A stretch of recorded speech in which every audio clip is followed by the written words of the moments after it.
শাকিব খান আরো 50 বছর সিনেমা করবে। শাকিব ভাই তো এখন একটা সারপ্রাইজে পরিণত হয়েছে। শাকিব খান হচ্ছে আমাদেরকে প্রতিনিয়তই সারপ্রাইজ করে।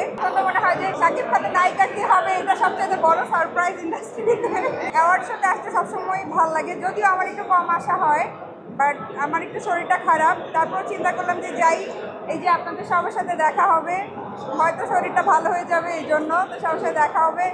এখন অলরেডি আপনাদেরকে দেখে আমার অনেক ভালো লাগছে। তো আর অ্যাওয়ার্ড নিশ্চয়ই অনেক আনন্দের।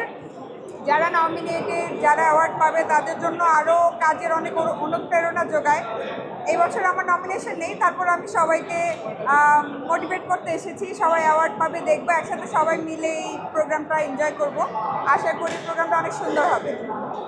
সব সিরিয়ালের কাজ চলছে আমার, ব্যস্ততা। আর সামনে তো ভ্যালেন্টাইন আসছে আর ঈদ আসছে, তো ঈদকে ঘিরে কাজ অলরেডি শুরু হয়ে গেছে। সো আমার হাতে বেশ কিছু ঈদের প্রজেক্ট আছে, ঈদের কাজগুলোই করছি। রিসেন্টলি একটা টিভিসি শেষ করলাম, যেটা অন ইয়ার যাচ্ছে, ইউনিভার্সাল মেডিকেলের, এবং যেটা ডিরেকশন দিয়েছেন রহিম ইমতিয়াজ নিয়ামত। তারপর এখন আমার পেট পাতলা বউ যে নাটকটা, এটা 1 হয়েছে, 2 হয়েছে, খুব শীঘ্রই 3 আমরা শুটিং করতে যাচ্ছি। প্রেশারম্যান একটা রিলিজ হলো নাটক, দারোগা জামাই একটা রিলিজ হলো, সামনে আরও বেশ কিছু রিলিজের অপেক্ষায় আছে। আর এখন সিরিয়ালগুলো নিয়ে ব্যস্ত আছি আর ঈদের কাজগুলো।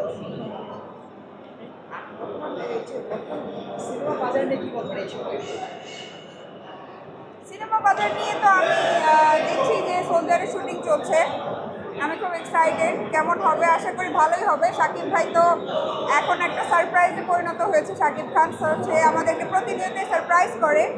তো দেখা যাক বেশ কি সারপ্রাইজ ওয়েট করছে আমাদের জন্য, আমিও ওয়েট করছি সেটার জন্য। এখন তো মনে হয় যে শাকিব খানের নায়িকা কি হবে, এটা সবচেয়ে বড় সারপ্রাইজ ইন্ডাস্ট্রিতে। ইনশাল্লাহ অবশ্যই হব, অবশ্যই হব। শাকিব খান আরো 50 বছর সিনেমা করবে, টাইম তো শেষ হয়ে যায়নি, অবশ্যই করবো ইনশাল্লাহ। শাকিব খানের সাথে সিনেমা হলে করবো।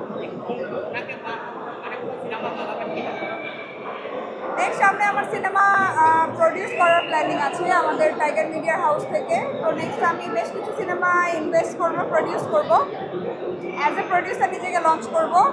আর আমার সিনেমা করার বিষয়টা, যদি খুব ভালো কোনো সিনেমা বা গল্প বা বাজেটের সিনেমা থাকে অবশ্যই করব।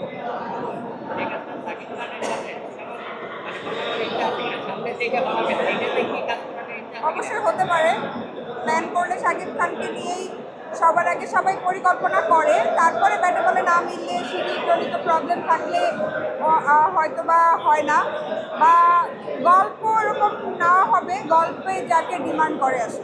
তো বাট হ্যাঁ, অবশ্যই সবার আগে শাকিব খানকে নিয়েই প্ল্যান থাকে।